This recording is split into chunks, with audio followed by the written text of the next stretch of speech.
They really go, can't. They can or won't. That's my point. Like, I'm committing suicide, one day at a time. Every day is a little suicidal for me. I'm trying to have some fun when I get there. Why just jump off one bridge? Why not wreck yourself? Just slowly and completely wreck yourself. There's suicide as an art form.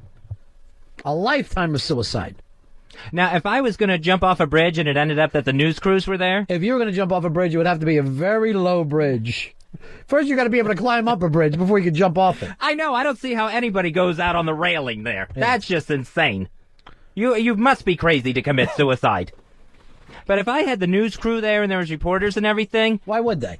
Well, if you were tying up traffic and all of a sudden... Fez Whatley, well-known radio personality, decided to end it all. And they're zooming in on me, I would really feel obligated to jump. If I had taken all those people away from their jobs and tied up traffic and everything, I would feel obligated to just jump and not be one of those guys that they pull back in and just wasted everybody's time out there. Yeah, well, seriously, how long does it take you to jump off a bridge? Why are you standing up there? If you're going to jump, get it over with. Should take about 3 seconds. Yeah, if you still have to contemplate, you could contemplate on the ride there. You could stay at home and think about it. You don't have to be right there on the ledge to think about it. First of all, I think there's only one way for a man to kill himself, and that's paint the ceiling red. You got to use a bullet on yourself when you're a man. Anything else is too effeminate. No, I can't. I would never do. And if I was the editor of the paper, and anyone who didn't shoot themselves, the guy, I would just he went out like a pussy. Those are probably some of the things that led the guy to suicide. They ought to. No one ever said this was an easy battle.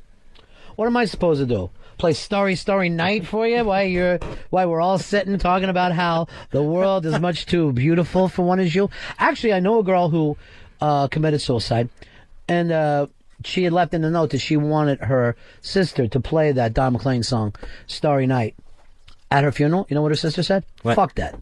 I am not going to sit around and listen to that song. Wow, and that was a last request. Yeah, well, you don't get it.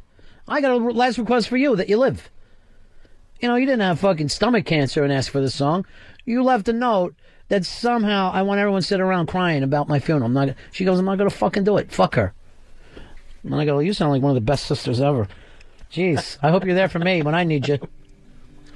Paint your palette blue and gray. Listen to this. This motherfucker probably caused more suicides with this song alone.